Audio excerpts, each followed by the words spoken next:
नमस्कार। खगोलीय दैवीय रहस्य चैनल यानी कि सेलेस्टियल डिवाइन मिस्ट्री चैनल में आपका स्वागत है।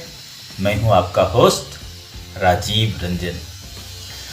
हमारे चैनल के एक दर्शक ने एक सवाल पूछा है कि क्या हम किसी के माइंड को पढ़ सकते हैं। तो इस सवाल का जवाब होगा हाँ। जी हाँ, हम चाहें तो किसी के माइंड को पढ़ सकते हैं। हालांकि काफी कठिन है, इसके लिए काफी साधना की जरूरत पड़ेगी, लेकिन ये संभव है। आज से हजारों साल पहले जब भाषा या शब्द का आविष्कार नहीं हुआ था, तो हम लोग एक दूसरे की बातों को समझते थे और उसके लिए हमें उनके गेस्चर, एक दूसरे के गेस्चर, हाव भाव और जो माइंड की फ्रीक्वेंसी है या जो भी किसी तरह की आवाज निकलती है, जैसे अभी पक्षी या जानवर लोग एक दूसरे की बातों को समझते हैं, ठीक इंसान भी ऐसे था कभी। तो एक दूसरे की बातों को समझने के लिए कि उनके दिमाग में क्या चल रहा है, हमें थोड़ा सा उनका गेस्चर और थोड़ी सी फ्रीक्वेंसी, उनकी आवाज से जो भी टोन या जो भी वाइब्रेशन निकल रहे हैं, उसको थोड़ा सा समझने की जरूरत पड़ेगी।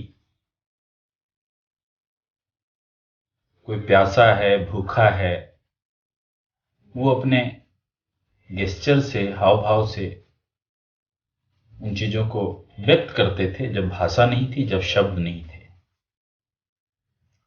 आज हम लोग काफी तरक्की कर गए हैं। मानव समुदाय अब जो असंभव था वो संभव होने लगा। आज से मतलब 100 साल पहले आदमी ने सोचा भी नहीं होगा कि कोई यहाँ बात कर रहा है और अमेरिका में बैठा हुआ लोग उसको देख रहा है। तो ये भी एक तरह से जैसे हम टेलीविजन देखते हैं, एक फ्रीक्वेंसी है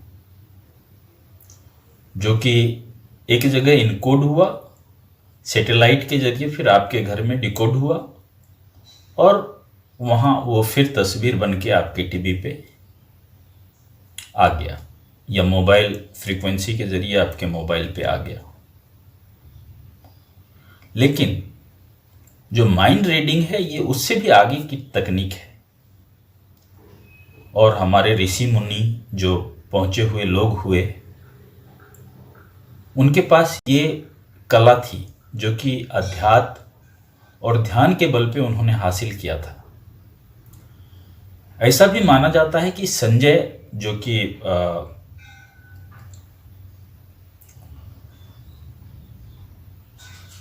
महाभारत की सारी चीजों का वर्णन धृतराष्ट्र को कर रहा था,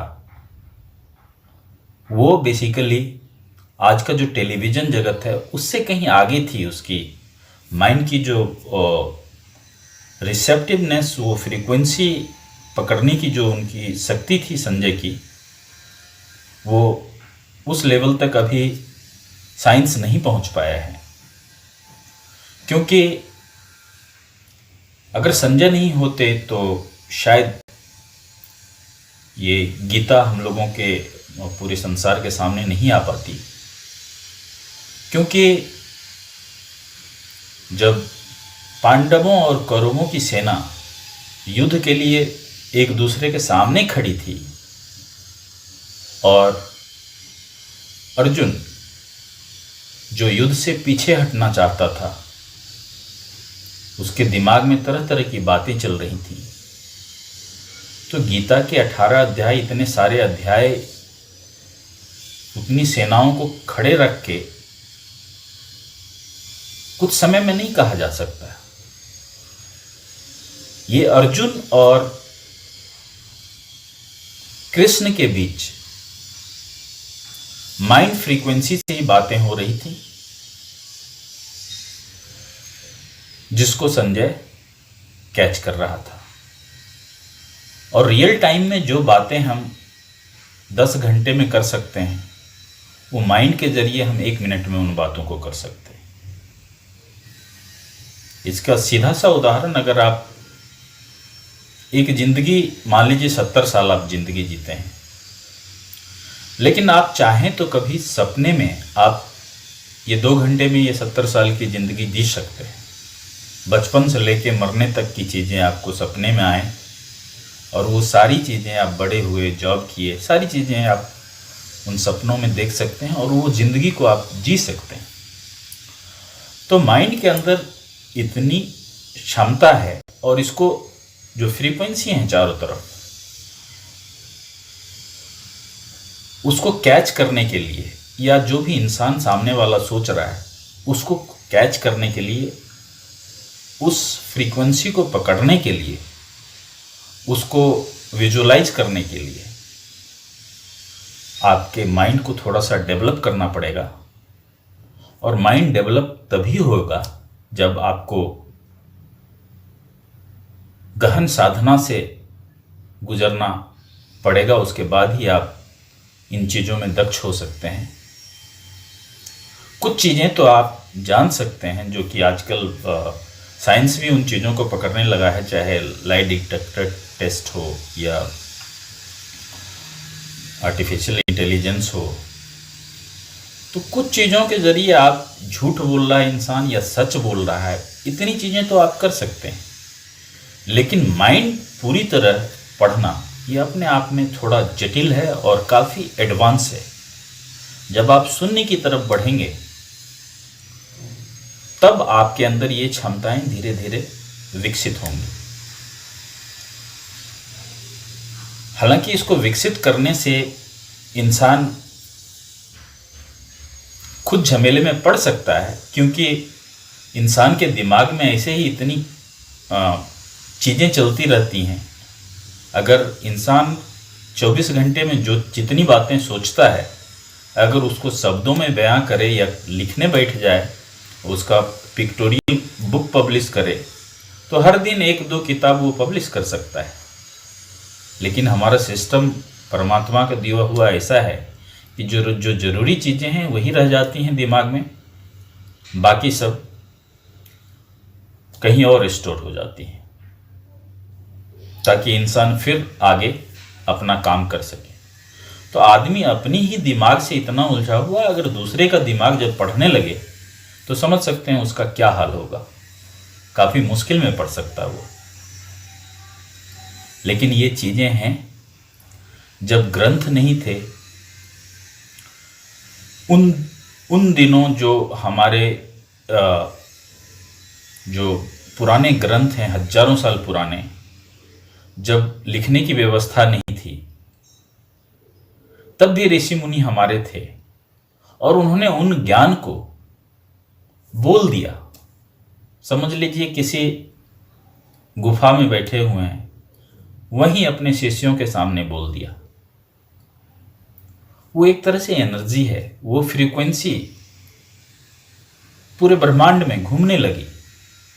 1000 साल बाद, 2000 साल बाद कोई पैदा हुआ जिसका माइंड कुछ डेवलप हुआ और उसने वो फ्रीक्वेंसी कैच कर ली, तो उन्हें वो सारे ज्ञान प्राप्त हो गए और वो उनको किताब पे उनको किताब के रूप में पब्लिश किया, उन ज्ञानों को लिखित के रूप में पैदा किया। तो हमारे जो पुराने टेक्निक्स थे वो आज से कहीं ज़्यादा डेवलप थे। आज स्टूडियो में बैठा हुआ एंकर कुछ बोल रहा है, वो चीज़ें तो हम देख पा रहे हैं, लेकिन वो एंकर क्या सोच रहा है वो चीज़ें हम अभी भी नहीं जान पाएंगे। तो पुराने का जो हमारा पुराना जो टेक्निक था, हमारे जो ऋषि मुनि और जो हजारों साल पहले जो संजय जैसे लोग थे, तो उनके पास वो सारी शक्तियां थी। इन्हें कोई भी डेवलप कर सकता है। अब भगवान बुद्ध की एक घटना मैं आपको सुनाता हूँ, एक कहानी है। भगवान बुद्ध कहीं जा रहे थे, उनके साथ उनका शिष्य आनंद भी था। एक गांव से गुजरते हुए एक आदमी ने उनके चेहरे पे थूक दिया। संजय तो आनंद तो आग बबूला हो गया। उनका शिष्य बोला, प्रभु अगर आप ये आदेश दें तो मैं इसको पकड़ूं। बोले नहीं, जाने दो उसको, क्योंकि वो उसके मन में जो चीजें हैं उनके लिए वो शब्द नहीं ढूंढ पाया, इसलिए उन्होंने ये कृत्य किया और वो चला गया।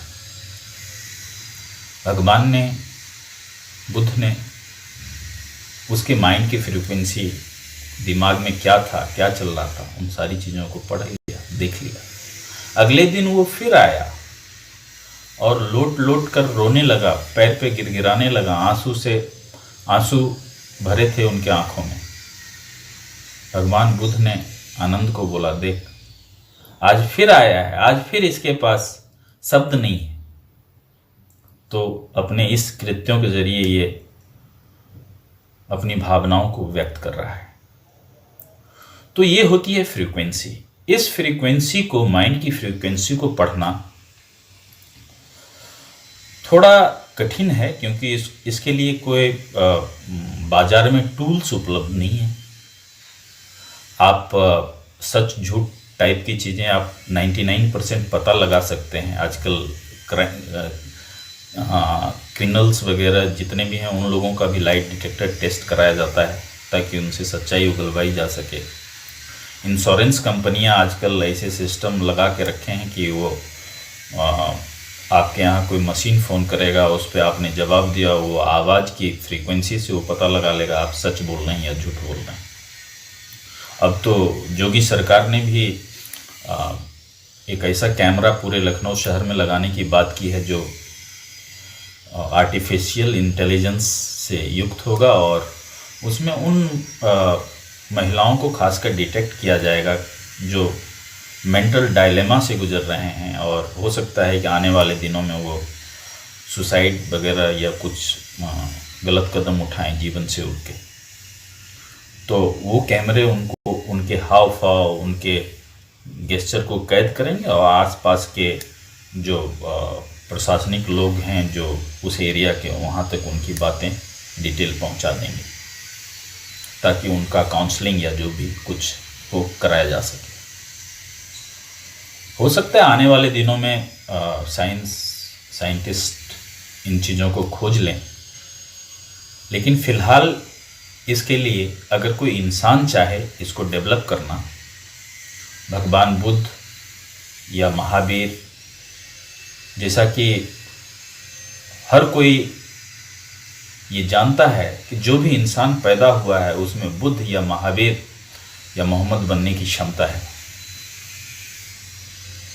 लेकिन इंसान है कि अपनी लिमिटेशन खुद तय कर देता है। इंसान क्या है, उनके जितने थॉट्स हैं, चाहे उनके जेनेटिक थॉट्स हों जो उनके बाप दादाओं परदादाओं पीढ़ी दर पीढ़ियों से मिलते हुए आए हैं, उनके जीन्स में हों, या उन्होंने लाइब्रेरी दर लाइब्रेरी पढ़ के इकट्ठा की हों, या कुछ टीचर से बचपन से आज तक कॉलेज में जो पढ़ाया गया हो, इन्हीं ज्ञानों के बीच वो उलझा रहता है, जबकि सच्चाई इससे परे है, सच्चाई इससे अलग है। अगर हम जितने, क्योंकि ये ब्रेन है, ये ब्रेन दुनिया की जितनी भी लाइब्रेरी अगर एक साथ कर दें उससे भी 1000 लाख गुना ज़्यादा बड़ा है, ज़्यादा शक्तिशाली है। तो हम उन्हीं चीज़ों में उलझे रहते हैं, एक लिमिटेशन खुद तय कर देते हैं, और अगर आप ब्रेन रीडिंग करना चाहते हैं तो आपको इस लिमिटेशन से बाहर निकलना पड़ेगा, अपने गिलास को खाली करना पड़ेगा, वो जो किताबी ज्ञाने हैं उसको बहाना पड़ेगा बाहर, तभी आपको सेलेस्टियल नॉलेज, ब्रह्मांडीय ज्ञान की प्राप्ति होगी, तब आप इस क्षेत्र में आगे बढ़ सकते हैं।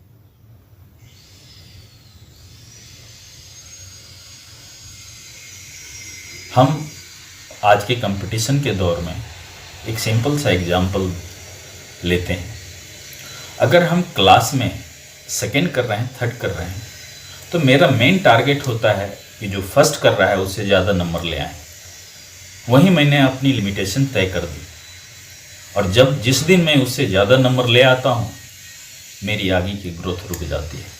मुझे लगता है मैंने तो कर लिया, मैं तो अव्वल हूँ, मैं तो सबसे आगे निकल गया। इसलिए कभी भी अपनी लिमिटेशन तय नहीं करनी चाहिए, और किसी दूसरे को देख के तो बिल्कुल ही नहीं, क्योंकि ब्रह्मांड में एक से एक शक्तियाँ हैं, एक से एक बढ़कर एक रहस्य है। और अगर आप सच्चे दिल से, तन्मयता से ध्यान करेंगे, अपनी जो बाहरी ज्ञान है उनको बाहर निकालेंगे और आप ब्रह्मांडीय ज्ञान को हासिल करेंगे, परमात्मा की जो शक्ति है धीरे धीरे आप में शुमार होगी। फिर आप किसी का ब्रेन आसानी से पढ़ सकते हैं। और झूठ बोलना, सच बोलना, ये सब तो आपके लिए बाएं हाथ का खेल होगा। तो आज के लिए हमें दीजिए इजाज़त। आपको अगर ये पसंद आया हो तो सेलेस्टियल डिवाइन मिस्ट्रीज़ यानी खगोलीय दैवीय रहस्य चैनल को लाइक करें, सब्सक्राइब करें और अपने दोस्तों को भी बताएं। आज के लिए बस इतना ही। ओम नमः शिवाय।